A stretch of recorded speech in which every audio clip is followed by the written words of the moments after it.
Shalom Bapak Ibu Saudaraku yang dikasihi oleh Tuhan, seluruh jemaat GKI El Gibor dimanapun saat ini berada, baik engkau di rumah, baik engkau di perjalanan, di kos-kos, dan kita masih tetap ada sukacita mengingat akan pengorbanan Yesus yang luar biasa. Hari ini kita sedang beribadah di Jumat Agung tanggal 10 April 2020.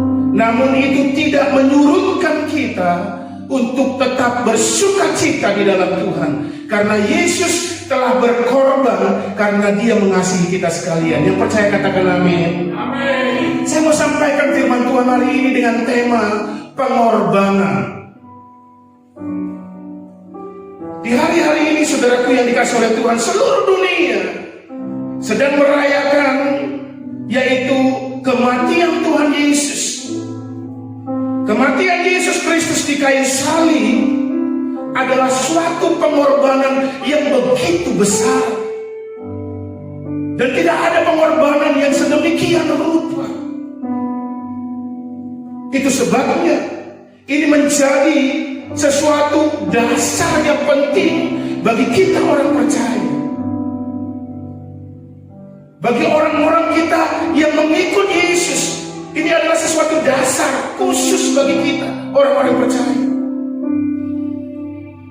Karena kalau kita berbicara tentang pengorbanan, itu adalah subjek yang tidak enak didengar, dan banyak orang tidak suka mendengarkannya. Karena apa saudaraku yang dikasihi oleh Tuhan? Karena hari-hari ini orang lebih banyak untuk berpusat kepada dirinya sendiri. Kalau berbicara soal pengorbanan, itu selalu berbicara sesuatu tindakan yang menguntungkan orang lain. Kalau di dunia sekarang ini, banyak orang yang hanya menguntungkan dirinya sendiri, hanya banyak orang menguntungkan golongannya sendiri, menguntungkan sukunya sendiri, bahkan menguntungkan kelompoknya sendiri. Sehingga mereka berkata, untungnya buat saya apa? Itu sebabnya berkorban bukan sesuatu pembicaraan atau subjek yang enak untuk didengar, saudara yang dikasihi oleh Tuhan. Orang lebih senang mendengarkan pengajaran tentang berkat. Benar enggak saudara?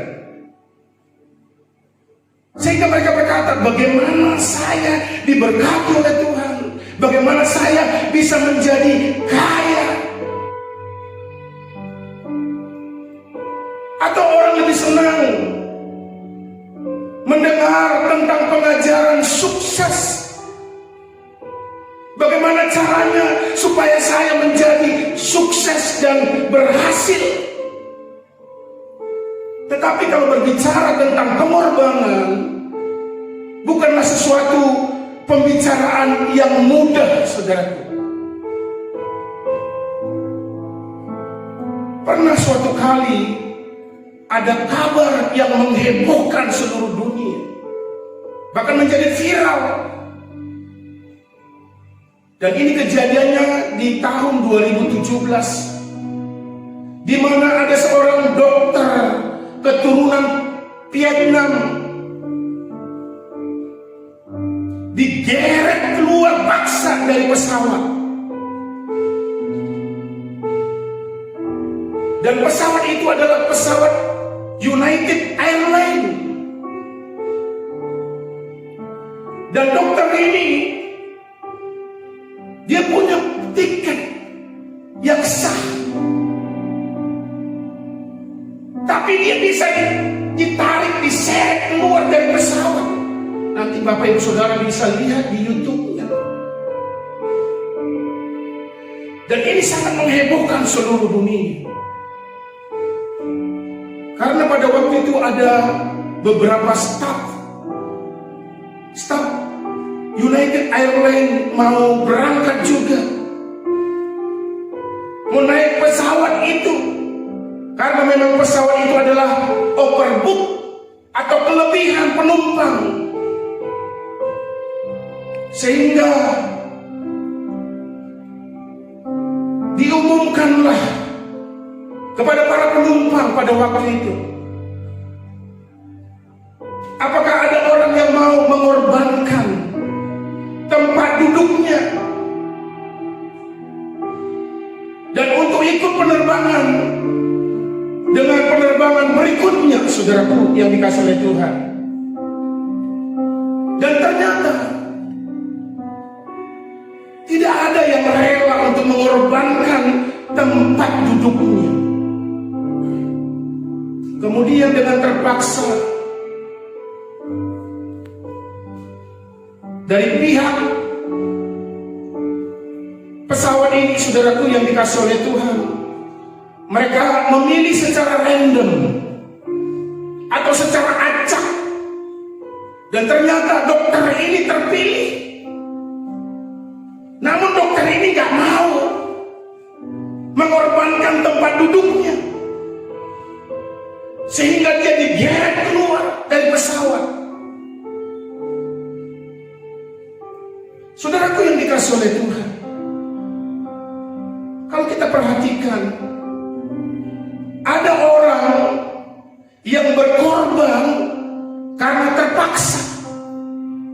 Ada orang yang berkorban karena dipaksa. Tapi ada juga orang yang berkorban dengan sukarela, saudaraku. Itu sebabnya ada lebih mudah berkorban bagi orang yang kita cintai. Kalau kita mencintai seseorang, kalau kita disuruh untuk berkorban, dan pasti orang lebih mudah berkorban bagi orang yang dicintai. Saya seorang ayah. Meskipun saya kalau pada waktu itu lapar, dan saya sedang makan makanan kesukaan saya, kemudian anak saya datang, dan dia pun ternyata lapar, serta menginginkan makanan yang saya sedang mau makan, dan itu adalah makanan kesukaan saya, dan porsinya hanya satu porsi. Dan ketika dia tanya kepada saya, "Papi, boleh nggak saya minta makanannya?" Saya akan dengan senang hati memberikannya. Saya dengan senang hati berkorban memberikan makanan kesukaan saya bagi orang yang saya cintai. Kenapa saya mau memberikannya? Karena dia anak saya yang saya sayangi. Saudaraku yang dikasih oleh Tuhan, dan memang mudah untuk berkorban bagi orang yang kita cintai, atau terlebih mudah berkorban untuk orang yang kita tahu suatu hari bisa membalas pengorbanan kita. Benar nggak, saudara? Kalau saudara, contohnya saudara, umpamanya ada teman saudara yang sedang sesuatu terjadi dalam hidup dia, sehingga saudara mau berkorban untuk dia. Saudara mau berkorban untuk dia, apalagi saudara tahu kalau orang tuanya adalah orang yang kaya, sehingga engkau mau berkorban bagi teman saudara itu, karena saudara tahu kelak nanti orang tuanya bisa membalas pengorbananmu. Jadi sebenarnya saudaraku yang dikasih oleh Tuhan, lebih mudah berkorban kepada orang yang kita cintai. Benar, saudara? Dan lebih mudah kita mau berkorban kepada orang yang kita tahu bisa membalas pengorbanan kita. Tetapi berbeda dengan pengorbanan Yesus. Kalau kita melihat pengorbanan Yesus, dia mau berkorban untuk semua orang baik. Dan juga dia mau berkorban untuk semua orang yang tidak baik juga. Dia mau berkorban, dia mau mengasihi orang, mau berkorbankan hidupnya, bukan hanya kepada orang yang mengasihi dia, tapi kepada orang yang tidak mengasihi dia, kepada orang yang mengkhianati dia, kepada orang yang mencaci dia, kepada orang yang menyangkal hidupnya, bahkan kepada orang-orang yang mengolok-olok dia. Yesus mau berkorban demi dia. Kalau kita baca di dalam Matius pasal yang kelima,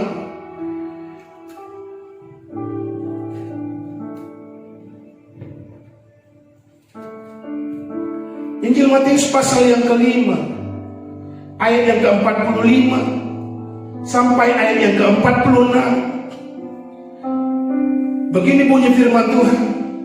Karena dengan demikian kamu menjadi anak-anak Bapamu yang di surga, yang menerbitkan matahari bagi orang yang jahat dan orang yang baik, dan menurunkan hujan bagi orang yang benar dan bagi orang yang tidak benar.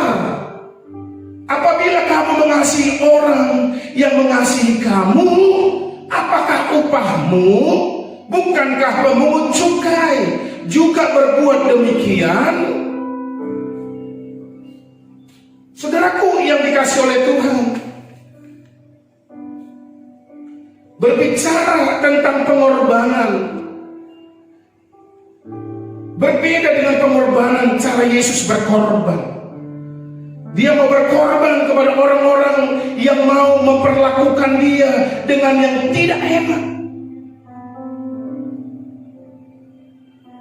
Dan dia juga berkorban bagi orang-orang yang menyangkal dia, yang mengolok-olok dia, bagi orang jahat, bagi orang benar, bahkan orang yang mengasihi dia atau tidak mengasihi dia. Dia tetap mau berkorban bagi mereka.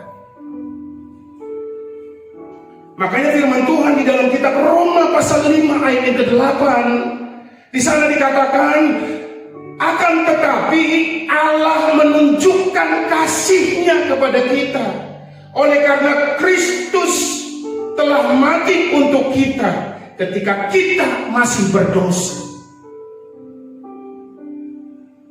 Kita mau melihat di sini, Bapak Ibu Saudaraku yang dikasihi oleh Tuhan, mengapa Yesus mau berkorban bagi kita?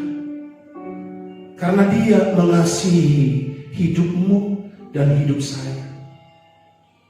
Pengorbanannya karena Dia mengasihi kita. Di saat Yesus diperlakukan tidak baik, diolok-olok oleh prajurit-prajurit. Nanti saudara, kalau kita baca, coba kita lihat dulu di dalam Injil Lukas. Kita masuk dalam firman Tuhan Injil Lukas ini pasal yang ke-23.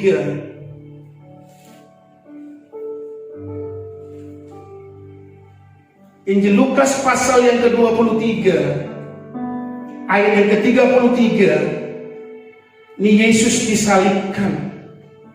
Ketika mereka sampai di tempat yang bernama Tengkorak, mereka menyalibkan Yesus di situ. Dan juga kedua orang penjahat itu, yang seorang di sebelah kanannya dan yang lain di sebelah kirinya. Yesus berkata, "Ya Bapa, ampunilah mereka, sebab mereka tidak tahu apa yang mereka perbuat." Dan mereka membuang undi untuk membagi pakaiannya. Orang banyak berdiri di situ dan melihat semuanya.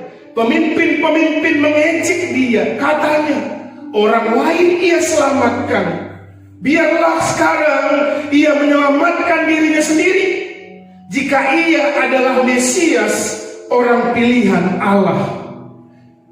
Ayat 36, juga prajurit-prajurit mengolok-olokkan dia, Mereka mengunjukkan anggur asam kepadanya dan berkata, "Jika engkau adalah raja orang Yahudi, selamatkanlah dirimu." Ada juga tulisan di atas kepalanya, "Inilah raja orang Yahudi." Saudaraku yang dikasihi oleh Tuhan, Yesus mau berkorban karena dia mengasihi semua orang, termasuk kepada orang-orang yang mengolok-olokkan dia, termasuk pemimpin-pemimpin yang mengejek-ejek dia, termasuk juga orang yang mencibirkan lalu berkata, "Salibkan dia." Bahkan kepada murid-muridnya yang meninggalkan dia, Yesus tetap mengasihi mereka. Itu sebabnya dia mau berkorban.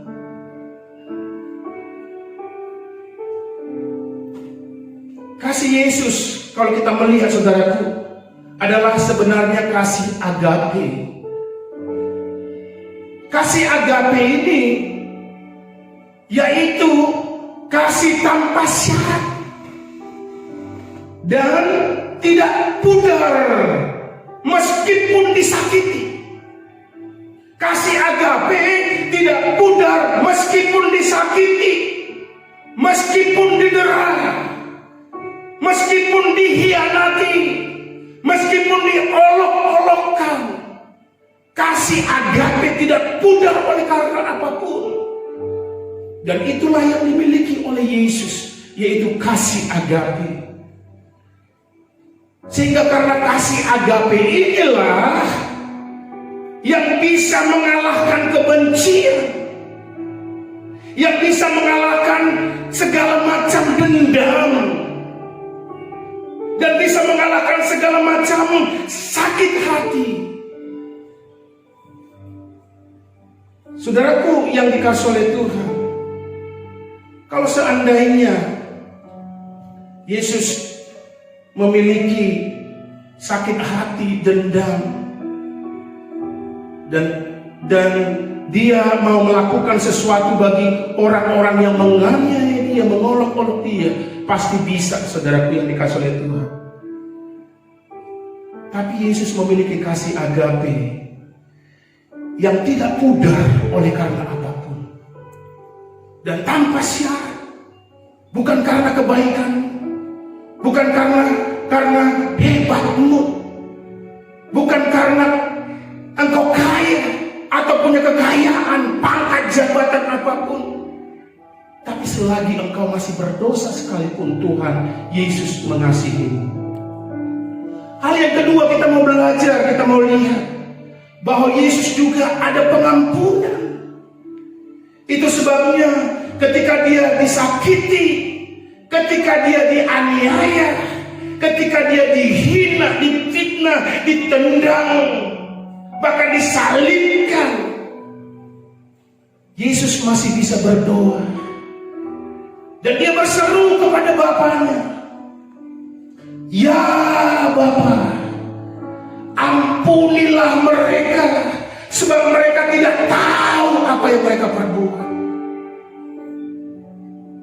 Kita melihat bahwa perkataan Yesus ini dan perkataan mengampuni ini hanya bisa keluar dari hati yang suci, hanya bisa keluar dari hati yang murni, dan tidak ada sakit hatinya, dan tidak ada dendam. Kalau seandainya orang memiliki dendam, bakalan tidak keluar doa dan perkataan yang seperti demikian, saudaraku. Ampunilah mereka. Tidak mungkin, saudaraku, sesuatu hal yang diucapkan seperti Yesus. Bila seseorang dendam, jengkel, benci, dan mau balas, nggak bakalan mungkin bisa berkata, "Ampunilah mereka Bapa," sebab mereka tidak tahu apa yang mereka perbuat.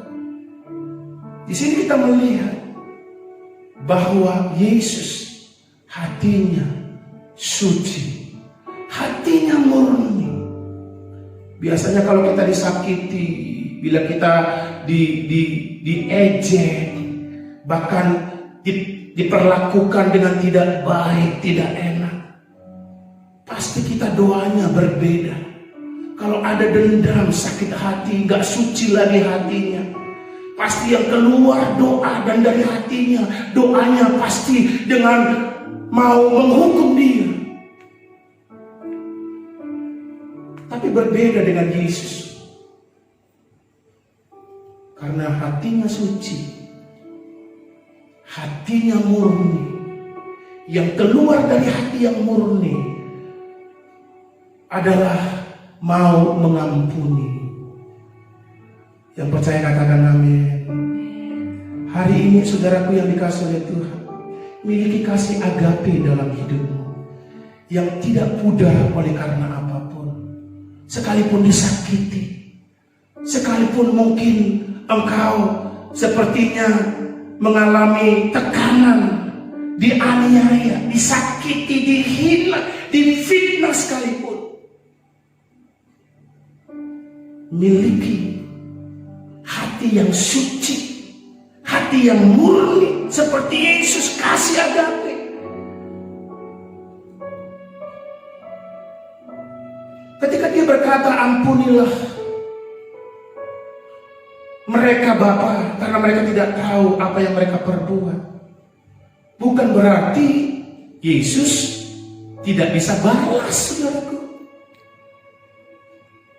Ketika Yesus berkata demikian, bukan berarti Yesus dalam posisi yang tidak bisa membalas.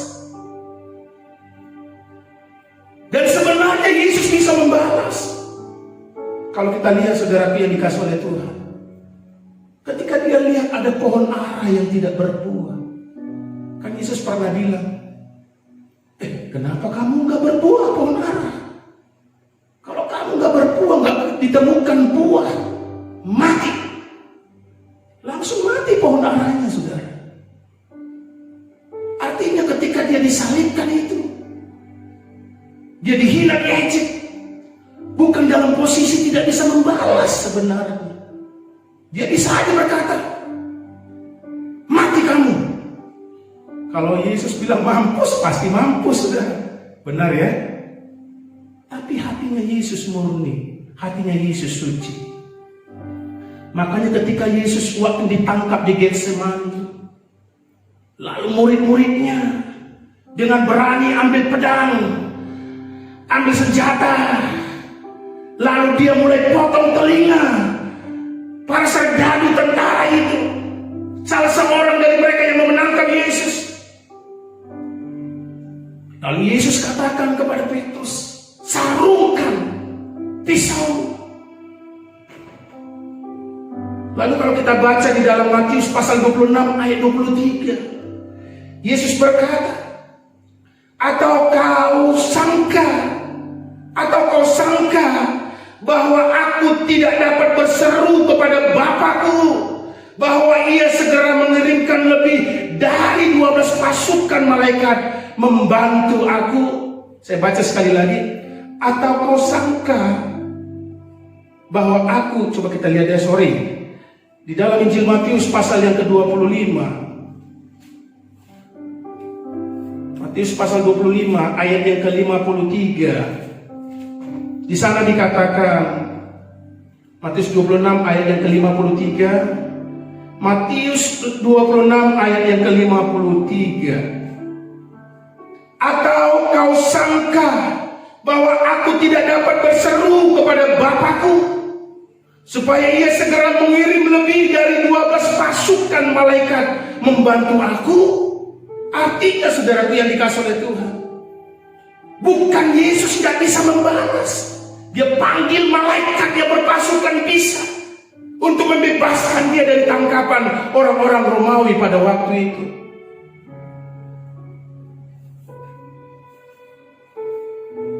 Tapi saudaraku yang dikasih oleh Tuhan, disitulah Yesus sungguh mengasihi dan mau mengampuni orang walaupun diperlakukan tidak baik, tidak enak. Dan pengampunan ini banyak orang gak suka mendengarnya, saudaraku. Sampai-sampai orang-orang Farisi dan ahli-ahli Taurat marah kepada Yesus pada saat Yesus mengampuni dosa orang dengan berkata, dosamu diampuni. Ketika Yesus berkata, dosamu diampuni, orang-orang Farisi dan ahli-ahli Taurat marah kepada Yesus. Karena orang berkata, kok enak sekali mengampuni. Karena memang berbicara tentang pengampunan itu nggak gampang.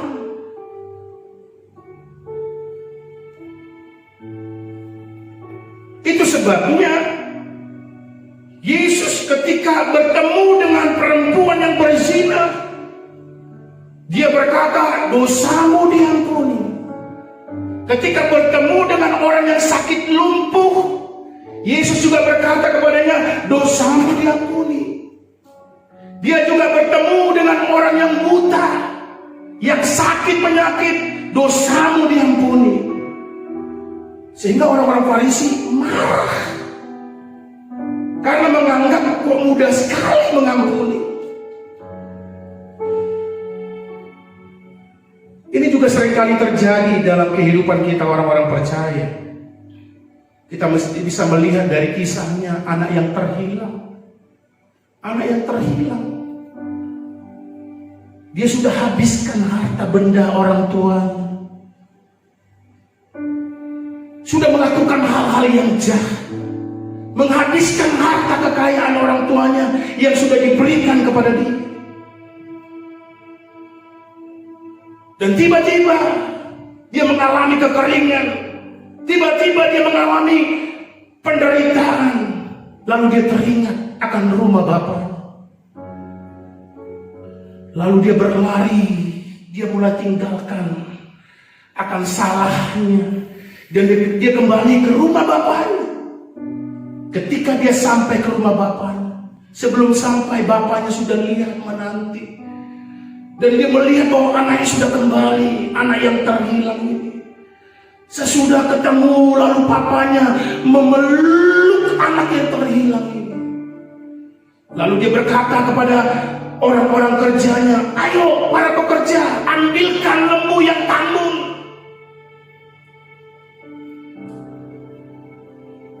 Dan olah itu, dan kita akan merayakan kepulangan anakku yang terhilang ini. Dan akhirnya anak yang terhilang ini, saudaraku, dapat pengampunan bapaknya yang luar biasa. Dikenakan pakaian baru, dikenakan dengan sepatu dan lain sebagainya, diberikan yang terbaik.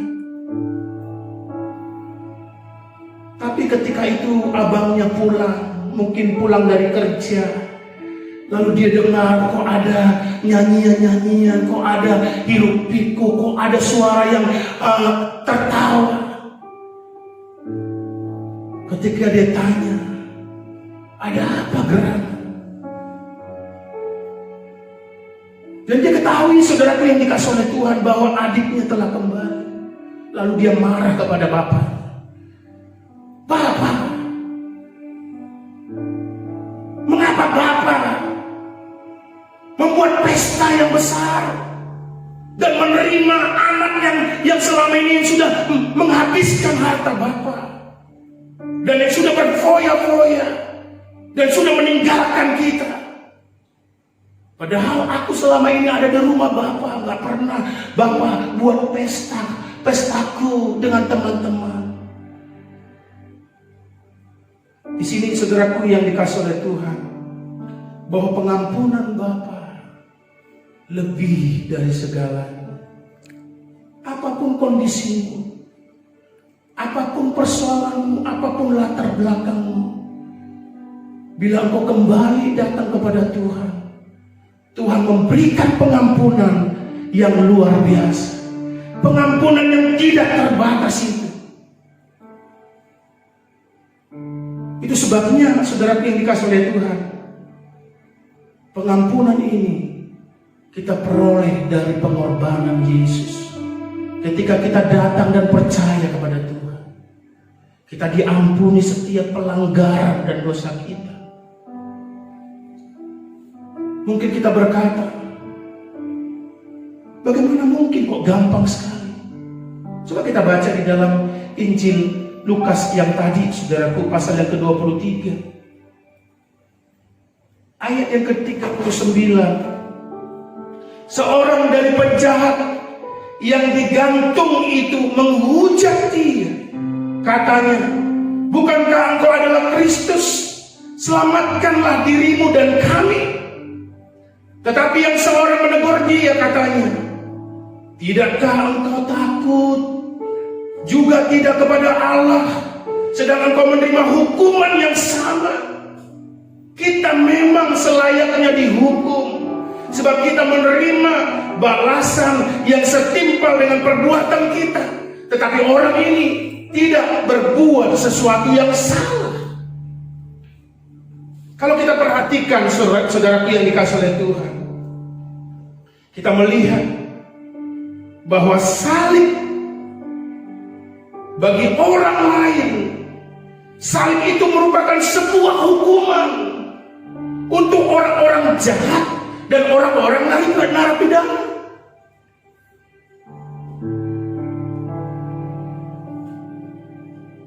Bagi orang yang disalibkan bersama dengan Yesus, salib itu adalah hukuman yang setimpal dengan perbuatan mereka. Salib itu bagi orang yang disalibkan bersama-sama dengan Yesus itu adalah bayaran yang setimpal dengan perbuatan mereka. Berbeda bagi Yesus. Kalau kita lihat tadi bahwa bagi orang, salib itu merupakan sebuah hukuman untuk orang-orang jahat dan narapidana. Bagi orang yang disalibkan yang bersama-sama dengan Yesus, bahwa salib itu adalah hukuman yang setimpal dengan perbuatan mereka, atau bayaran yang setimpal dengan tindakan perbuatan kesalahan mereka. Tapi bagi Yesus, salib adalah untuk membayar dosamu, untuk membayar dosaku, untuk membayar dosa kita semua, dan menghapus dosa kita. Yang percaya katakan amin. Yesus disalibkan bukan untuk membayar kesalahannya.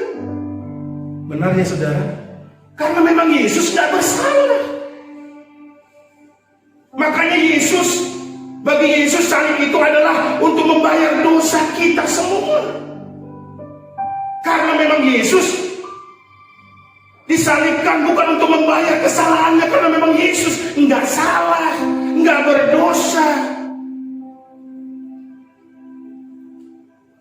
Jadi bagi Yesus salib itu adalah untuk menghapuskan dosa kita semua.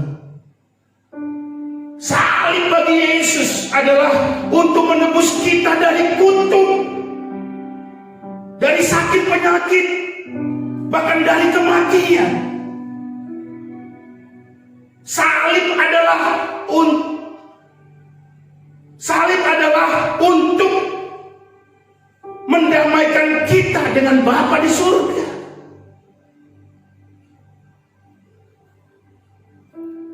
Kalau kita baca dalam 2 Korintus pasal yang ke-5, 2 Korintus pasal yang ke-5 ayat 18 sampai ayat yang ke-19. Sebab itu sama seperti oleh satu pelanggaran semua orang beroleh penghukuman, demikian pula oleh satu perbuatan kebenaran semua orang beroleh pembenaran untuk hidup. Sorry ya, bukan 2 Korintus. Iya, 2 Korintus ya. Jadi sama seperti oleh ketidakbenaran, ketidaktaatan satu orang, semua orang telah menjadi orang berdosa. Demikian pula oleh ketaatan satu orang, semua orang menjadi benar. Artinya saudaraku, di dalam 2 Korintus, bukan di Roma ya, tadi baca 2 Roma. Maafkan saya, di dalam 2 Korintus pasal yang kelima, ayat yang ke-18 sampai 19. Dan semuanya ini dari Allah, yang dengan perantaraan Kristus telah mendamaikan kita dengan dirinya, dan yang telah mempercayakan pelayanan pendamaian itu kepada kami.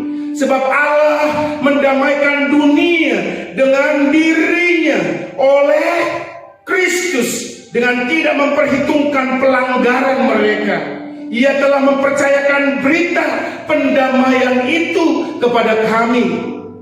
Jadi salib bagi Yesus Kristus sebenarnya adalah untuk mendamaikan kita dengan Bapa di surga. Itu sebabnya kalau kita percaya akan perbuatan Yesus Kristus mati di kayu salib, maka pelanggaran kita diampuni, dihapuskan. Kok gampang sekali mungkin kita berkata, dan itu memang firman Tuhan katakan. Karena memang di dalam Injil Lukas pasal yang ke-7 tadi, Injil Lukas pasal yang ke-23 tadi, saudaraku, ayat 42. Di sana dikatakan Injil Lukas pasal yang ke-23 tadi, ayat yang ke-42. Lalu ia berkata, Yesus, ingatlah akan aku apabila engkau datang sebagai raja. Kata Yesus kepadanya, aku berkata kepadamu, sesungguhnya hari ini juga engkau akan ada bersama-sama dengan aku di dalam Firdaus. Ketika orang yang jahat ini yang disalibkan bersama dengan Yesus mengakui dan percaya bahwa Yesus itu adalah Mesias, dan pada saat itu dia diampuni.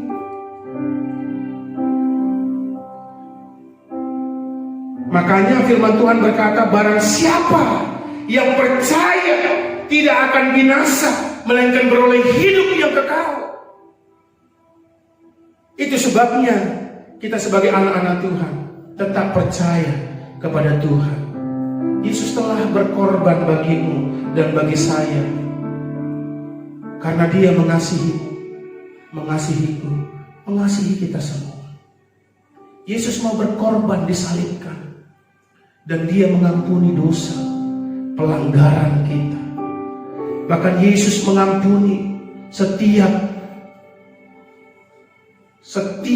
kesalahan kita. Bahkan dia mau mendamaikan kita dengan Bapa di surga.